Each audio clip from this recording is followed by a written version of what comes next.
로마서 7장 7절에서 13절까지 말씀을 한 절씩 교독하면서 봉독하면 좋겠습니다.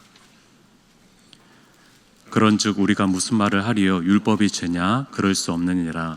율법으로 말미암지 않고는 내가 죄를 알지 못하였으니 곧 율법이 탐내지 말라 하지 않았더라면 내가 탐심을 알지 못하였으리라.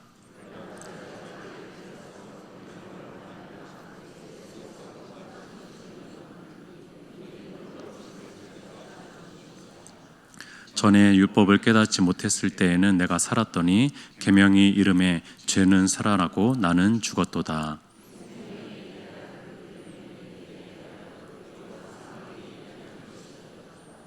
죄가 기회를 타서 계명으로 말미암아 나를 속이고 그것으로 나를 죽였는지라.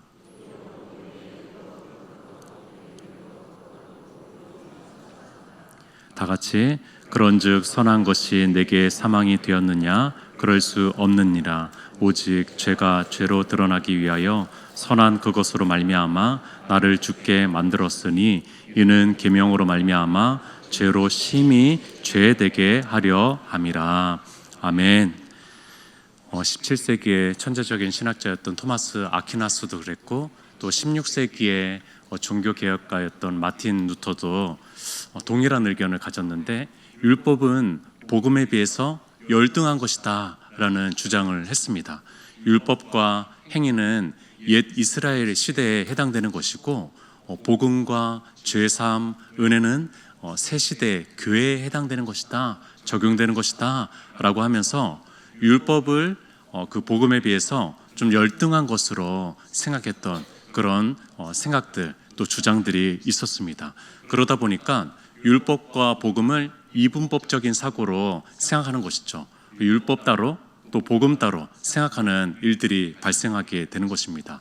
그러면서 율법주의라는 말이 생겨났고요.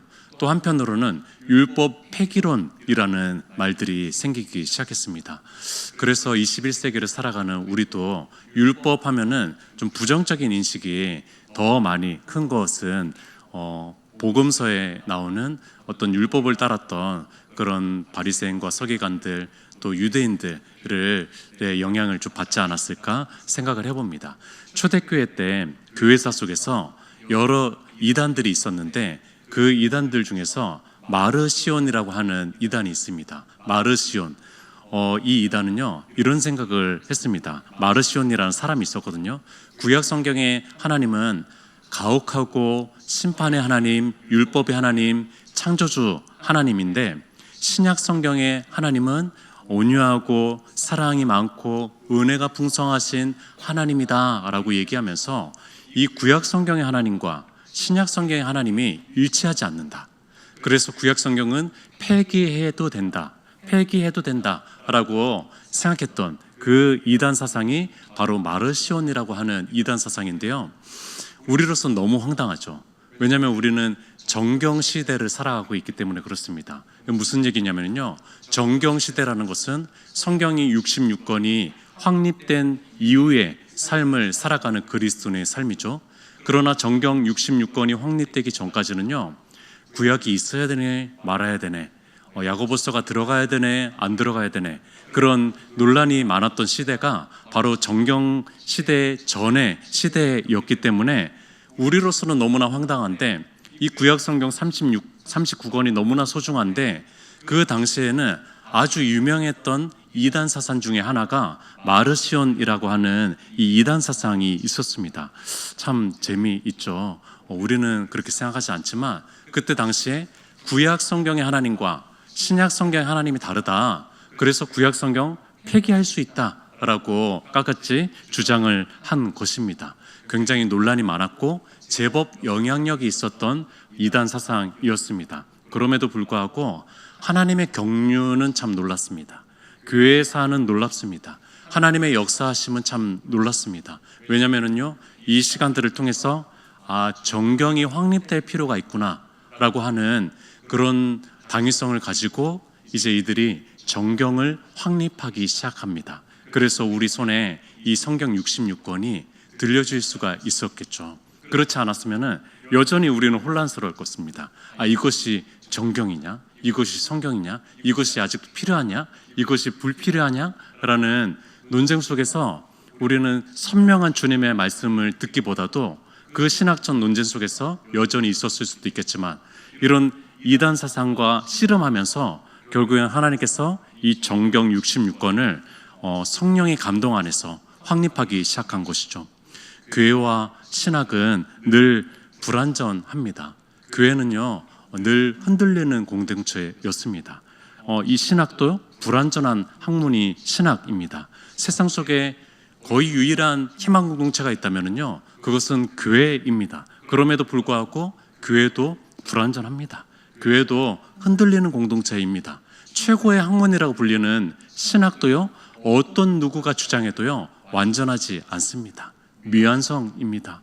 완전할 수가 없습니다. 왜냐하면 하나님이 아니라 피조물인 어떤 누군가가 주장하는 그 주장이 완전할 수 없는 것이겠죠. 그러니까 우리는 불완전한 교회에서 또 불완전한 신학과 불완전한 신앙 고백을 가지고 이 땅을 살아가는 그리스도인 그 사람들이 바로 우리라는 것입니다. 우리는 불완전한 속에서 살아가는 것이죠. 그럼에도 불구하고 교회사를 쭉 보면은요 참 교회가 흔들리는 가운데서도 주님의 교회를 세워가시는 하나님의 경륜은 참 큽니다. 주님은요 그 교회사 속에서 주님의 교회로 만들어가는 그 놀라운 일들이 있다라는 거예요. 우리 교회는 강단에 복음적 말씀이 있고 또 뜨거운 기도하는 성도님들이 있기 때문에 저는 더 주님의 교회로 든든하게 세워질 것이라고 믿습니다. 교회는 본질적으로 과정입니다. 무슨 얘기냐면요 교회는 완성된 나라가 아니에요. 교회는요 완성된 하나님 나라가 아닙니다. 교회는요 과정 속에 있는 존재라는 것입니다. 그러니까 빚어져 가는 것이죠. 유통하고 판매하는 업체가 아니라 아직도 제조하는 업체라는 겁니다. 이 교회는요 계속 만들어져 가고 제조되어져 가고 또 재창조되어져 가고 성장해 가고 그것이 바로 교회라는 것입니다. 바울은요 로마서 6장부터 이 7장까지 율법에 대해서 굉장히 많이 씨름하고 있습니다. 복음을 명확하게 하기 위해서 또 율법의 본질을 드러나야 되게 있어 율법에 대해서 치열하게 씨름하고 있는 모습을 보고 있습니다. 근데 이 율법을 다루는 데 있어서 아주 신중하게 다루고요 또 아주 세심하게 다루고 그러나 주님의 복음 안에서는 아주 담대하게 주장하는 그 사람이 바로 바울입니다. 왜냐하면 이 율법을 가장 잘 알았던 사람 중에 한 사람이니까요. 이것을 세심하게 다뤄야 된다라고 알고 있었고 그럼에도 불구하고 이것에 대해서 강하게 주장할 수 있는 사람, 그 사람이 바로 바울이라는 것이죠. 로마서 이제 7장에 들어가는데 로마서 7장은요 이 율법에 대한 고뇌가 가장 큰 장입니다. 율법에 대한 깊은 고뇌가 느껴지는 장이 바로 로마서 7장입니다. 우리가 목숨처럼 지키는 것이 있다면요 그것은 목숨을 아까워하지 않고 지킬 것입니다. 그것이 돈이 될 수도 있고 명예가 될 수도 있고 가족이 될 수도 있고 우리가 성취한 그 무엇이 될 수도 있을 것 같습니다. 작은 우리의 자존심일 수도 있을 것 같아요. 그것이 어떤 것이든 누가 뭐라고 해도 내게 중요한 것이기 때문에 나는 그것을 목숨처럼 지키고 싶은 그 무엇이 있습니다. 유대인들은 무엇이었을까요? 유대인들은 민족적으로 그들이 지키고 싶었던 그것은 무엇일까요? 바로 율법입니다. 이들은 목숨을 다해서라도 이 율법을 지키고 싶었습니다. 엄청난 자부심을 가지고 있었고 그들의 삶의 지침이고 삶의 방향이고 또 삶의 기준이기도 합니다. 그래서 그들은 어릴 때부터 또 장년이 돼서 또 노년이 돼서도 계속적으로 읽고 묵상하고 해석해내고 암송하고 했던 그것이 바로 율법이라는 겁니다. 그들의 정체성입니다. 유대인들에게 정체성은 바로 율법이었다는 것입니다. 이 유대인들이 율법을 얼마나 중요하게 생각했는지 이스라엘이 다시 재건되고 건국된 것을 보면은 우리가 알 수가 있습니다. 지금 이스라엘이 사용하고 있는 언어가 모국어가 히브리어입니다. 현대 히브리어죠. 이 성경의 고대 히브리어는 아니고요. 현대 히브리어입니다. 그래서 이제 자음이 붙어져 있는 그런 히브리어를 사용하고 있는데요. 사실 히브리어는요 다 죽어버린 사어였습니다. 거의 박제화된 그런 언어였습니다. 기원전 587년에 예루살렘이 멸망하고 이들이 바벨론의 유배지에 가면서 이들은 이들의 언어를 잃어버리기 시작했습니다. 히브리어를 잃어버린 것이죠. 그래서 1세기 예수님조차도요 아람어를 사용했습니다. 히브리어 방언과 같은 아람어를 사용했다는 거예요. 그러니까 히브리어를 사용하지 않고 예수님조차도 아람어를 사용하셨고 아람어를 일상생활에 하셨다는 겁니다. 설상가상으로 기원 후 70년에 유대 로마 1차 전쟁이 벌어집니다. 그러면서 이들이 더 뿔뿔이 흩어지기 시작합니다. 디아스포라가 되는 거죠. 이들은 흩어진 민족이 됩니다. 그래서 그들이 그 나라의 언어, 그 지방의 언어들을 사용하기 시작하면서 히브리어는 점차 잊혀지는 사어가 됐고요.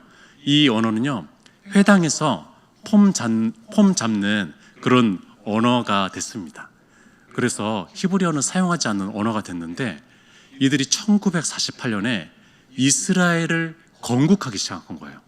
그 흩어졌던 그 민족들이요 대단한 민족입니다. 이들은 정말 대단한 민족이에요. 어떻게 이런 민족이 있을 수 있을까 싶어요. 그러니까 그렇게 흩어졌던 그 디아스포라의 이스라엘들이요 이미 그들은 다 잊혀졌을 거예요. 2000년이 지났다면 2000년 전의 역사를 생각하는 사람이 있습니까? 우리 한국 사람 중에서 2000년 전의 역사를 귀중하게 생각하는 사람이 있습니까? 아니 100년 전의 역사도 우리는 잊어버리잖아요. 근데 그들은요 그것을 계속 간직하면서 이스라엘을 1948년에 재건하기 시작하고 건국하기 시작하고 무슨 언어를 써야 될까? 언어가 통일돼야지 한 나라가 될 수가 있다라고 생각하면서 이들이 그 히브리어를 회복하기 시작합니다. 히브리어를 부활하기 시작했다는 거예요. 그러니까 이것은 민족의 부활뿐만이 아니라 언어의 부활이 일어난 것이죠. 이들이 왜 히브리어를 채택했을까요? 바로 율법의 사람들이었기 때문에 그렇습니다. 그들은 2000년이 지났지만 율법을 계속 자기의 정체성으로 생각했던 사람입니다. 이들은 율법 안에 있었던 사람입니다. 이들은 율법을 자신의 자존심, 자신의 정체성, 자신의 자존감으로 생각했던 사람들입니다. 그렇기 때문에 그 율법의 언어인 히브리어를 채택하자, 히브리어를 모국어로 채택하자, 영어도 있고 여러 가지 언어들을 사용하고 있었던 사람들이 갑자기 히브리어로 돌아오기 시작합니다. 갑자기 히브리어를 사용하기 시작합니다. 놀라운 언어의 부활이죠. 그러니까 이들이 이 율법을 얼마나 크게 생각했던 것입니까? 이들은 율법을 정말로 소중하게 생각했던 사람들입니다. 율법에 너무나 큰 자부심을 가졌던 바울이 율법에 대해서 치열하게 고민하고 있는 것이죠. 바울은 오늘요 질문을 던지는 방식으로 글을 이어가는데요. 그런즉이라고 쓰여진 접속사를 한번 주목해 보십시오. 그런즉 첫 번째 질문입니다. 7절 앞부분에 그런즉 우리가 무슨 말을 하리요 율법이 죄냐라고 질문을 던집니다. 두 번째 질문 13절에 그런즉 선한 것이 내게 사망이 되었느냐라고 질문을 던집니다. 그러니까 이제 바울은요 유대인들에게 이런 질문들을 받을 것에 대해서 염두에 두면서 오히려 역으로 질문을 던지면서 이 글을 이끌어가기 시작합니다. 이런 질문들을 받을 수 있겠죠. 그렇다면은 율법에 처음부터 문제가 있었던 것입니까? 하나님이 주신 이 율법이 도리어 죄를 일으킨다는 것입니까? 그렇다면 우리가 믿고 따른 이 율법이 이제는 삭제하고 폐기해도 되는 것입니까? 모세오경을 이제 폐지시켜도 되는 것입니까? 라는 질문을 염두에 두면서 오히려 이 바울은 역으로 질문하는 것입니다. 질문을 던지고 이것에 대해서 답을 이렇게 얘기합니다. 그럴 수 없느니라. 그럴 수 없느니라. 라고 하면서 이 두 가지 질문에 정확하게, 단호하게, 강하게 주장하고 있습니다. 그러니까 바울은 율법에 대한 두 가지 오해에서부터 벗어나기를 원하는 거죠. 첫 번째는요, 율법주의입니다. 율법으로 구원을 받는다라는 생각들이에요. 율법으로 내가 착해질 수 있고, 율법으로 내가 마음속이 온통해질 수 있다라고 생각하는 거, 율법으로 내가 어떤 좋은 사람, 하나님을 기뻐하게 할 수 있다라고 생각하는 거, 이것에 대해서 반격을 가하고 있는 것이죠. 복음서에 보면은요, 율법주의, 공로주의가 얼마나 큰 예수님을 괴롭혔고 예수님을 정하게 했던 영적 질병인 것을 우리가 다 보잖아요. 이 공로주의, 율법주의는 영적 질병이었습니다. 두 번째는요, 하나는 이제 율법을 너무나 높이 평가한 거죠. 하나는 율법이 폐기돼도 된다라고 하는 율법 폐기론입니다. 율법이 가지고 있는 문제에 대해서 비난하면서 이제는 율법이 필요 없지 않습니까? 이제는 복음이 있잖아요. 이제는 율법은 필요 없어요. 예수 믿는 사람은 율법에서 해방된 걸요. 이제 율법은 필요 없게 된 걸요. 우리는 은혜의 시대에 살고 있는 걸요. 율법에 대한 부담을 느끼는 것 자체가 잘못된 것 아닙니까? 라고 하면서 율법을 오히려 경시해 버리는 것입니다. 율법에 대한 두 가지 오해입니다. 큰 오해입니다. 우리는 율법에 대해서 자유하게 됐다라는 것은 율법으로 구원받지 않는다라는 거죠. 우리는 오직 예수 그리스도의 복음을 믿음으로만 구원받는다라는 것이죠. 설사 율법을 우리가 범했어도 그것으로부터 멸망당하지 않는다라는 것이죠. 그렇기 때문에 율법주의도 문제고 율법을 폐기해야 된다라는 것도 문제라는 것입니다. 그렇다면 율법의 본래 의도는 무엇일까요? 율법을 왜 주셨을까요? 첫 번째로 율법을 주신 첫 번째 이유는요, 하나님과의 최소한의 관계를 위한 울타리 역할을 하는 것이 바로 이 율법입니다. 그러니까 너무나 큰 선물이죠. 하나님과 관계 유지를 위해서 아주 최소한의 그런 어떤 제도들을 허락해 주셨는데 그것이 바로 율법이라는 겁니다. 그러니까 너무나 감사한 거죠.